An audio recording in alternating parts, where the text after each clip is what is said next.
10 अफराद को जन्नत में लेकर जाएंगे। Thanks for watching. Don't forget to like, comment, share and subscribe to Maulana Habibullah Ruhani Official. 10 अफराद को जन्नत में लेकर जाएंगे। फिर फरमाया कि उनमें से वो लोग शामिल नहीं होंगे जिनके बारे में अल्लाह ने फरमाया कि इन्नहु मन युश्रिक बिल्लाह फ़क़द हर्रमल्लाहु अलैहिल जन्नह। अल्लाह ने फरमाया कि वो लोग नहीं होंगे जो लोग अल्लाह के साथ शिरक की है, जो अल्लाह के साथ शिरक की है वो लोग इसमें शामिल नहीं है। अल्लाह ने इनके ऊपर जन्नत को हराम करार दी है, इनके ऊपर जन्नत हराम हो चुके हैं।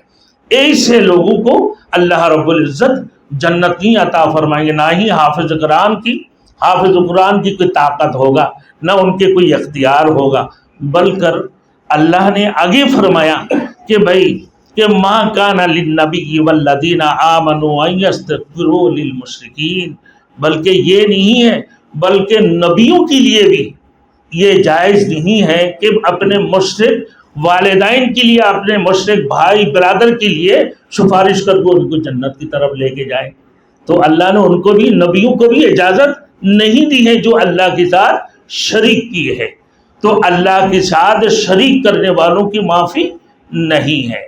हाँ मेरे दोस्तों, बाकी जो गुनाह है, गुनाह कबीरा है, गुनाह सगीरा, ताकि गुनाह सगीरा जब इंसान नमाज की इरादा करते हैं और वज़ू करने जाते हैं, जब वो कुली करते हैं, अल्लाह रब्बुल इज़्ज़त उसकी ज़बान की जितनी खराफात है, जितने छोटे छोटे गुनाह हैं कि पूरे दिन में जो बके कि वो अल्लाह रब्बुल इज़्ज़त उसको माफ़ फरमा देते हैं। अब जब वो अपने नाक में पानी देते हैं ना, उसकी नाक के सारे गुनाहों को अल्लाह रब्बुल इज़्ज़त उससे माफ़ फरमा देते हैं। और जब वो चेहरा धोते हैं, मुंह धोने के बाद उसकी सारे गुनाहों को अल्लाह रब्बुल इज़्ज़त माफ़ फरमा देते हैं। जब वो हाथ धोते हैं, हाथों की तमाम गुनाहों को, जब सर के मसे करते हैं और फिर पूरे सर की तमाम गुनाहों को, और जब पाँव धोते हैं उसकी पाँव की तमाम सगीरा गुनाहों को माफ़ फरमा देते हैं। और फिर नमाज के लिए आकर जब खड़े होते हैं मेरे दोस्तों, नमाज पढ़ते हैं ना अल्लाह के लिए, और नमाज की एहतमाम करते हैं इस अंदाज से कि भाई एक नमाज की जो फ़राइज़ हैं कि एक फ़राइज़ को अदा करने के लिए 13 और फ़राइज़ है, अरकान और अहकाम, ये 13 फ़राइज़ को अदा की है। अगर ये 13 फ़राइज़ अदा नहीं होगी तो नमाज नहीं होगी। फिर उसके बाद 14 वाजिबात है, इसका भी एहतमाम किए हैं, इसके भी मुकम्मल तौर पर अदा की है।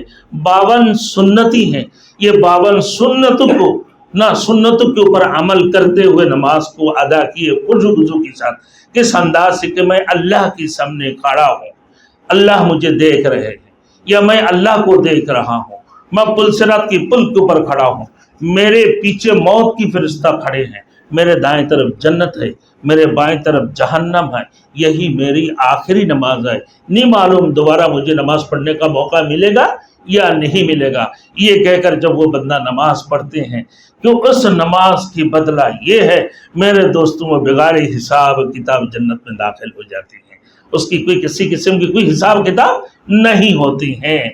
तो मेरे दोस्तों, फिर वो जब नमाज में खड़े होते हैं फिर कहते हैं कि भाई अल्लाहु अकबर, अल्लाह की शुक्र अदा करते हैं, अल्लाह सबसे बड़ा है, अल्हम्दुलिल्लाह। फिर कहते हैं भाई अस्तगफिरुल्लाह अस्तगफिरुल्लाह अस्तगफिरुल्लाह। फिर ये कहने के बाद बुखारी शरीफ में है कि युहल्लिलूना, इसका मतलब है क्या, अल्लाहु अकबर। फिर उसके बाद फिर फरमाते हैं अस्तगफिरुल्लाह अस्तगफिरुल्लाह अस्तगफिरुल्लाह 3 दफ़ा बोली, उससे अल्लाह पाक परवरदिगार आलम उसकी तमाम गुनाह कबीराओं को भी माफ़ फरमा देते हैं। अब गुनाह सगीरा भी माफ़ हो गए और गुनाह कबीरा भी माफ़ हो गए हैं। अब गोया के वो फिर दोबारा नया सिरे से जो है आगे के लिए इब्तिदा करते हैं, उसके बाद दूसरी नमाज के इंतज़ार करते हैं। फिर जब गुनाह सगीरा होते हैं अल्लाह वज़ू के ज़रिए से तमाम सगीरा गुनाहों को माफ़ फरमा देते हैं। फिर नमाज के लिए जब खड़े होते हैं तमाम गुनाह कबीरा को माफ़ फरमा देते हैं, लेकिन शिरक को अल्लाह रब्बुल इज़्ज़त माफ़ नहीं फरमाते।